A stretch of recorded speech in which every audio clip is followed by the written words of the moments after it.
ओम नमः शिवाय। आज इस वीडियो में हम बात करेंगे गले की समस्या के ऊपर। Throat problem, throat infection. Throat infection दो प्रकार का होता है, फेरेजाइटिस और टॉन्सिलाइटिस। जो फेरेजाइटिस इन्फेक्शन है वो सीधा प्रभाव आपके गले पर करता है, जिससे आपके गले में खराश उत्पन्न हो जाएगी, आपको खांसी स्टार्ट हो जाएगी, गले में दर्द स्टार्ट हो जाएगा। दूसरा होता है टॉन्सिलाइटिस इन्फेक्शन। ये इन्फेक्शन आपका सीधा टॉन्सिल्स पर प्रभाव करता है। इससे टॉन्सिल्स आपके प्रभावित होते हैं, उनमें स्वेलिंग्स आनी शुरू हो जाती है। जब उनमें स्वेलिंग आएगी तो आप कोई भी चीज जब खाओगे, उसको निगलोगे तो उसमें आपको तकलीफ होगी, दर्द होगा। आप पानी तक भी पियोगे तो भी उसको निगलने में तकलीफ होगी, आपको ऐसा लगेगा सुई की तरह चुभ रही है। आपकी आवाज बिल्कुल बदल जाएगी, आपकी आवाज बहुत भारी भारी हो जाएगी, या फिर आपकी आवाज ही नहीं निकलना बंद हो जाएगी। आप बोलोगे लेकिन आपकी आवाज नहीं निकल पाएगी। तो ये इन्फेक्शन है, जो थ्रोट इन्फेक्शन है, ये दो प्रकार के जो मैंने आपको बताए। अब हम जान लेते हैं इसके कारण कि ये होता क्यों है। जब तक आपको कारण पता नहीं होंगे तो आप प्रिकॉशंस नहीं रख पाओगे। तो इसलिए जब तक कारण पता नहीं होंगे तो आप अपने थ्रोट की समस्या से बच नहीं सकते। तो पहले कारणों का जानना बहुत जरूरी है कि वे किस कारण से थ्रोट प्रॉब्लम होती है। जो सबसे पहला कारण है वो है आपका ठंडा गर्म पानी पीना, फ्रिज का पानी पीना, चिल्ड बोतल है, आइसक्रीम बहुत ज्यादा आपकी जो चिल्ड होती है उसको खा लेना, कोल्ड ड्रिंक ठंडी पी लेना। वो एकदम तो प्रभाव नहीं डालेगी आपको, आज मैंने पिए तो आज ही आपको प्रॉब्लम स्टार्ट हो जाएगी, लेकिन 2-3 दिन में आपका वो गला पकड़ जाएगी। अगर कफ दोष आपका बढ़ जाता है, वात पित्त और कफ 3 दोष होते हैं, अगर उनमें से कफ दोष आपके शरीर के अंदर बढ़ा हुआ है तो भी आपको गले की समस्या हो जाएगी। सर्दी खांसी, अगर आपको जुकाम हो चुका है तो भी आपको गले की समस्या स्टार्ट हो जाएगी। पॉल्यूशन के कारण भी गले की समस्या स्टार्ट होती है। आपका वायरल इन्फेक्शन के कारण भी गले की समस्या होती है। बैक्टीरियल इन्फेक्शन के कारण भी आपके गले की समस्या होती है। अगर आपकी इम्यूनिटी वीक है, आपकी रोग प्रतिरोधक क्षमता कमजोर है, तो भी आपको गले की समस्या तुरंत घेर लेगी। एलर्जी के कारण भी थ्रोट प्रॉब्लम्स होती है। खान पान के कारण भी ये थ्रोट प्रॉब्लम स्टार्ट होती है। कई बार हम फास्ट फूड बहुत ज्यादा इस्तेमाल करते हैं, तली भुनी चीजों का बहुत ज्यादा इस्तेमाल करते हैं, चिकनाहट वाली चीजें, जिससे हमारे गले की समस्या बहुत ज्यादा धीरे धीरे धीरे धीरे वो बढ़ती चली जाती है। ये तो थे कुछ कारण। कारण तो और बहुत है, मैंने इसमें कुछ मुख्य मुख्य कारण लिए हैं जो अत्यधिक प्रभाव डालते हैं हमारे गले की समस्या को पैदा करने में। अब हम बात करते हैं इसके उपचार की। अगर किसी को गले की समस्या हो जाती है तो वो अपने गले की समस्या को ठीक कैसे करें। 2 तरीके से आप इस समस्या को ठीक कर सकते हैं। पहले आप प्राणायाम के द्वारा, आसन के द्वारा। दूसरा आप होम रेमेडीज, प्राकृतिक नेचर ने हमें एक औषधियां दी हुई है फ्री ऑफ कॉस्ट, उनका अगर हम इस्तेमाल करें, जिनमें हमारा पैसा कुछ भी खर्च नहीं होना, हम अपने 4 से 5 दिन के अंदर अपने गले की समस्या को बिल्कुल ठीक कर सकते हैं। अगर कोई बहुत पुराना गले की समस्या है तो उसमें 15-20 दिन, महीना लग सकता है, अदरवाइज उससे ऊपर कोई टाइम नहीं लगेगा। मैं आपको यहाँ पर आज 2 ऐसे, एक आसन बताऊंगा और एक प्राणायाम बताऊंगा। पहला है उज्जयी प्राणायाम, दूसरा है सिंहासन। ये बहुत ही अत्यंत प्रभावशाली आसन है और बहुत अत्यंत प्रभावशाली प्राणायाम है। वैसे प्राणायाम और आसन बहुत हैं जो गले की प्रॉब्लम के लिए आप यूज कर सकते हैं, प्रयोग कर सकते हैं उनका, लेकिन ये 2 आसन हैं, ये बिल्कुल प्रभाव डालेंगे आपको। ये 2 आसन ही अगर आपने कर लिए और कुछ होम रेमेडीज अगर आपने इस्तेमाल कर ली तो आपकी जो गले की समस्या पुरानी से पुरानी भी है, 1 महीना से ऊपर बिल्कुल नहीं लगेगा उसे। लाभ पहले दिन से ही हो जाएगा। अगर बहुत अभी जैसे गले की समस्या अगर आपको उत्पन्न हुई है तो आप उसको 4 से 5 दिन में ही ठीक कर सकते हैं। और पुरानी अगर खांसी है, कई बार हम खराश भी हमारे गले में हो जाती है ऐसे करते रहते हैं, काफी दिनों से, लंबे दिनों से चलती आ रही है, तो ये 10-15 दिन में खत्म हो जाएगी। आप जो मैं बताऊं आप उसको इस्तेमाल करना है। पहले हम बात कर लेते हैं सिंहासन की और उज्जयी प्राणायाम की। ये दोनों आप प्राणायाम और एक सिंहासन, ये दोनों करेंगे तो आपकी जो गले की समस्या, कैसी ही समस्या हो, वो जड़ से खत्म हो जाएगी 15 से 20 दिन में, पुराने से पुरानी समस्या। अब हम बात करते हैं उज्जयी प्राणायाम। इसको करने की बिल्कुल सही विधि क्या है, आप वीडियो को पूरा देखें ताकि आपको लाभ मिल सके। उज्जयी प्राणायाम करने के लिए आप कमर को सीधी रख लें, किसी एक आसन में बैठ जाएं, सुखासन में, सिद्धासन में, किसी भी एक आसन में बैठ जाएं, कमर आपकी सीधी हो। आप हाथों को अपने, मैं थोड़ा सा पीछे हो जाता हूँ, आप अपने हाथों को ऐसे घोंटे पर ऐसे भी रख सकते हैं, अपने आप को थोड़ा सा ऊपर उठा लें, या फिर आप इस पोर्शन में भी आप ध्यान मुद्रा में भी बैठ सकते हैं, जैसा आपको कंफर्ट हो। आप सीधे कमर करें, बिल्कुल एक आसन में बैठ जाएं। 2-3 बार आप गहरे लंबे सांस लें, ध्यान आपका, थोड़ा सा ध्यान केंद्रित करें शरीर के अंदर।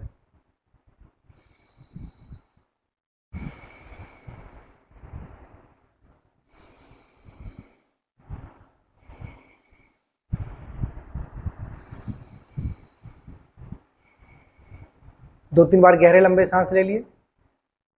इसमें आपको गले को संकुचित करना है, गले को दबाना। संकुचित का मतलब होता है थोड़ा सा भींच के रखना गले को, और सांस को इनहेल करना। मैं एक बार करके दिखाता हूं आपको।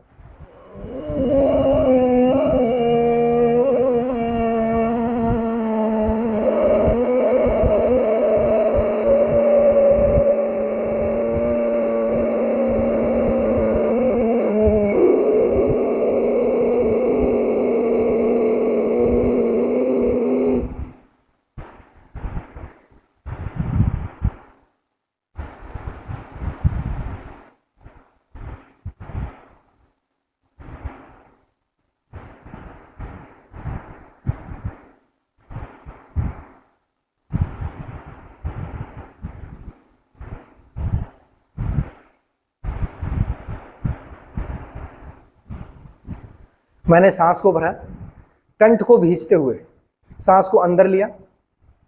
धीरे धीरे आप लयबद्धता के सांस आप अंदर लें, उसको होल्ड कर दें जितनी देर आप होल्ड कर सकते हैं। अगर आप बिगिनर्स हैं, आपसे होल्ड नहीं हो रहा है, तो आप राइट नोस्ट्रल को बंद करें, सूर्य नाड़ी को आप बंद करें, चंद्र नाड़ी से आपको सांस छोड़ना है। क्योंकि सांस हमारी, जब हम उज्जयी प्राणायाम करते हैं तो अग्नि प्रज्वलित होती है हमारे अंदर, सांसें गर्म हो जाती है, तो हमारी चंद्र नाड़ी ठंडी होती है, तो हमें चंद्र नाड़ी से सांस को रिलीज करना है।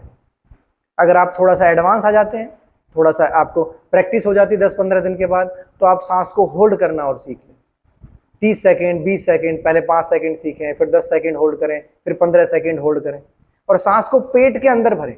जब आप इनहेल करते हैं तो आपके सांस पेट फूलता रहना चाहिए, धीरे धीरे फिर वो सांस भरते हुए आपके लंग्स तक सांस भर जाए। जब आपने लंग्स तक सांस भर ली, उसके बाद उसको होल्ड करें और फिर धीरे धीरे धीरे धीरे उसको रिलीज कर दें। राइट नोस्ट्रल को बंद करते हुए लेफ्ट नोस्ट्रल से छोड़ना है। ये उज्जयी प्राणायाम था। आप 11 से 21 बार कर सकते हैं। शुरुआत में आप 11 बार करें, उसके बाद आप 21 बार ले जाएं इसको। 5 से 10 मिनट तक इसको आप कर सकते हैं। स्टार्टिंग में आप बिगिनर्स हैं तो आप 4-5 मिनट करें, यानी 11 बार करें, फिर धीरे धीरे बढ़ा दें, 21 बार तक ले जाएं 10 मिनट। अब हम बात करते हैं दूसरे प्राणायाम की, सिंहासन। अत्यंत प्रभावशाली है आपके कंठ के रोगों के लिए। जब आप ये प्राणायाम करते हो, उज्जयी प्राणायाम और सिंहासन, तो आपके जो मसल्स हैं इनमें वाइब्रेशन होती है, ये एक्टिवेट होती है, इनमें ब्लड सर्कुलेशन प्रॉपर रूप से चलने लग जाता है इन मसल्स में, तो ये अपना काम बखूबी करने लग जाती है, क्योंकि हमें इनकी एक्सरसाइज करनी है। अब कंठ की जो एक्सरसाइज है वो बहुत कम हो पाती है, आदमी हाथ पैर सारे हिला लेता है, लेकिन कंठ की एक्सरसाइज अर्थात हमारे जो गले की एक्सरसाइज है वो बहुत ही कम हो पाती है। तो ये 2 प्राणायाम आप करेंगे तो आपके जो मसल्स हैं ये एक्टिवेट होंगी, इनमें ब्लड सर्कुलेशन प्रॉपर रूप से आपका चलने लग जाएगा, क्योंकि ग्रंथि है हमारी, यहाँ से आपका हार्मोन्स रिलीज होते हैं। इस ग्रंथि को आपको एक्टिवेट करना बहुत जरूरी है। इससे खाली कंठ की समस्याएं दूर नहीं होगी, इससे और बहुत शरीर के अंदर काफी जो प्रॉब्लम्स है वो भी दूर होती है। खाली कंठ की समस्या को ही दूर नहीं करती, कई और समस्याओं को भी दूर करती है। अब हम बात कर लेते हैं सिंहासन की। इसको करना कैसे है, तो आप किसी वज्रासन में मैं थोड़ा सा पीछे हो जाता हूं ताकि आपको मैं अच्छी तरह दिखा सकूं। आप वज्रासन में बैठ जाएं।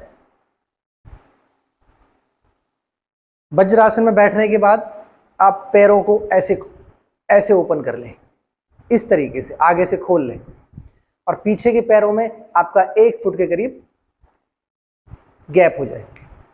अब आपके जो हाथ हैं ये इस तरीके से आप घोंटे के पास रख लें, ऐसे 2-3 बार सांस आप गहरे सांस लें आराम से, इजीली।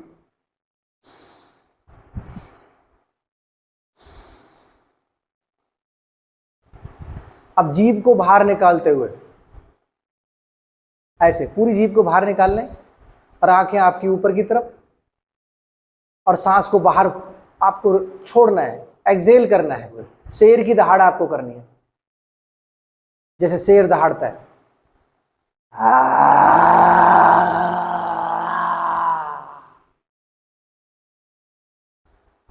ऐसे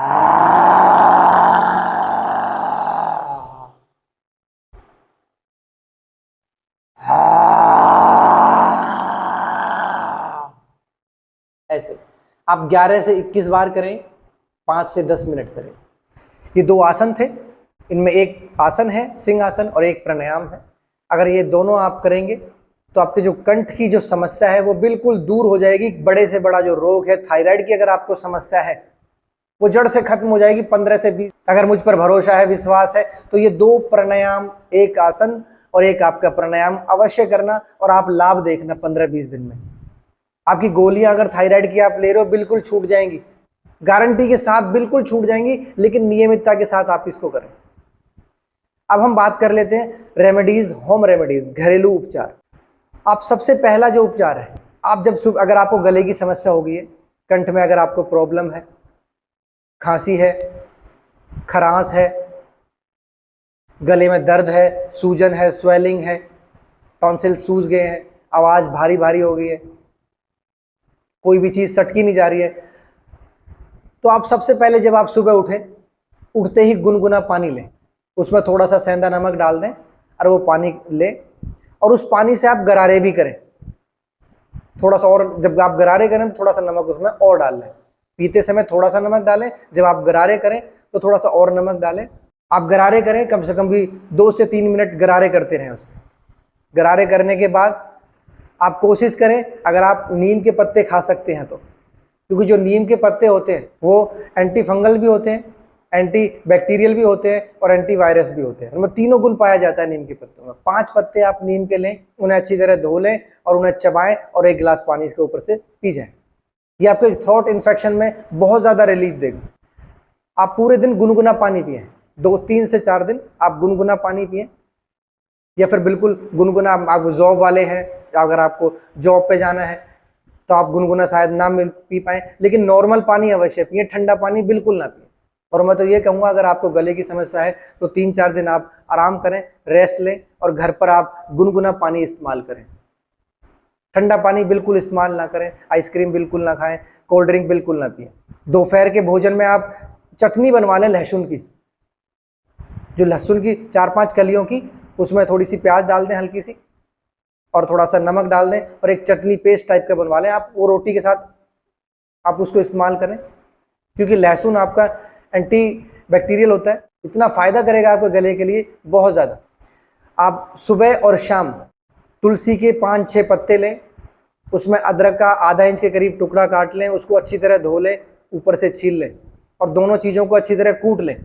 कूटने के बाद जब वो बिल्कुल पेस्ट बन जाए तो उसमें 2 चम्मच शहद, 1.5 या 2 चम्मच शहद मिलाएं, अच्छी तरीके से मिक्स करें और उसको चाट जाएं। यही चीज आप शाम को करें 5-6 बजे। 2 चीजें आपने ये चीज करी, नमक के आपने गरारे करे गुनगुने पानी के, दोपहर में आपने खाने के साथ चटनी खा ली लहसुन की। ये ऐसी चीजें बता रहा हूँ जो गले को बिल्कुल एकदम प्रभावित करेंगे, आपके गले पर इंपैक्ट डालेंगे और गला बिल्कुल ठीक हो जाएगा। 3 से 4 दिन भी नहीं लग पाएंगे, 2 दिन में ही आपका रिलीफ मिल जाएगा। दूसरा, आप शाम को जब सोए तो दूध में कच्ची हल्दी होती है, आधा इंच के करीब आप काट लें, उसको अच्छी तरह छील लें, धो लें और दूध में उसको थोड़ा सा कूट दें और दूध में डाल दें, 1 गिलास दूध में, और उसको उबलने दें अच्छी तरह। जब वो उबल जाए, ठंडा हो जाए, उसके बाद उसको पी के आप सो जाए। हल्दी भी आपका बहुत जबरदस्त काम करती है, आपका जो इन्फेक्शन है गले में, थ्रोट इन्फेक्शन है, उसको दूर करती है। ये 3-4 चीजें अगर आप इस्तेमाल करेंगे, 3 से 4 दिन आप लगातार करेंगे तो आपके जो गले की समस्या है वो बिल्कुल ठीक हो जाएगी। और ये होम रेमेडीज से आपको 2 दिन में ही लाभ मिल जाएगा, आपका गला बिल्कुल आराम से इजीली, बिल्कुल स्वेलिंग्स वगैरह सब कुछ खत्म हो जाएगी। कोई डॉक्टर के पास जाने की जरूरत नहीं है आपको, भगवान ने बहुत कुछ दिया हुआ है, बस हमें थोड़ा सा अपना विवेक इस्तेमाल करना है। हम क्या करते हैं, जैसे कोई गले की समस्या हुई तुरंत हॉस्पिटल, तुरंत डॉक्टर के पास। अरे कुछ चीजें तो ऐसी होती है ना, वो घर पर भी ठीक हो सकती है, हर चीज का इलाज हॉस्पिटल ही या डॉक्टर ही थोड़ी ना है। लेकिन थोड़ा सा विवेक जागृत कर लो, उसके बारे में थोड़ी सी जानकारी अवश्य ले लो। पहले माताएं बहनें थी, वो ऐसी बच्चों को ये चीजें दिया करती थी, किसी को कुछ हो जाया करता था, कहाँ हॉस्पिटल हुआ करते थे इतने। एक गांव में एक ही वैद्य हुआ करता था, 5-6 गांव के वैद्य जो आदमी थे उन एक ही वैद्य से ही काम चलाया करते थे। अब इतने सारे हॉस्पिटल हो चुके, लेकिन वो भी फिर भी सारे खचाखच भरे हुए हैं। क्यों? क्योंकि कुछ भी, थोड़ी सी एक हल्का सा भी अगर कट लग गया, चलो डॉक्टर के पास। अरे उसमें हल्दी आप काट के बांध दो, पट्टी बांध दो, होगा वो ठीक। तो हर चीज हॉस्पिटल ही इलाज नहीं है। और ये जो दो मैंने आपको एक आसन और एक प्राणायाम बताया, आप इसको डेली इस्तेमाल करें। ये गले की समस्या के अलावा और बहुत चीजों को भी ठीक करता है। आज के लिए इस वीडियो में इतना ही। ओम नमः शिवाय। आप स्वस्थ रहें और मस्त रहें। मेरे चैनल को लाइक और सब्सक्राइब करें, मुझे अपना प्रेम दें। Love your self. 1 घंटा स्वयं के ऊपर अवश्य दें। अपने आप से प्रेम करें। अगर आपको स्वस्थ रहना है, निरोग रहना है और अपने परिवार का ख्याल रखना है तो 1 घंटा अपने ऊपर अवश्य दें। एक्सरसाइज करें, प्राणायाम करें, आसन करें। आप सभी से हाथ जोड़ के विनती है, मेरा यही एम और उद्देश्य है कि आप लोगों को अवेयर कर सकूं कि आप 1 घंटा अपने ऊपर अवश्य दें। आपसे विनती है, आपसे हाथ जोड़ के विनती है मेरे भाई और मेरे बहनों, 1 घंटा अवश्य दें अपने ऊपर एक्सरसाइज में और अपने बच्चों को भी उसमें इन्वॉल्व करें। ओम नमः शिवाय।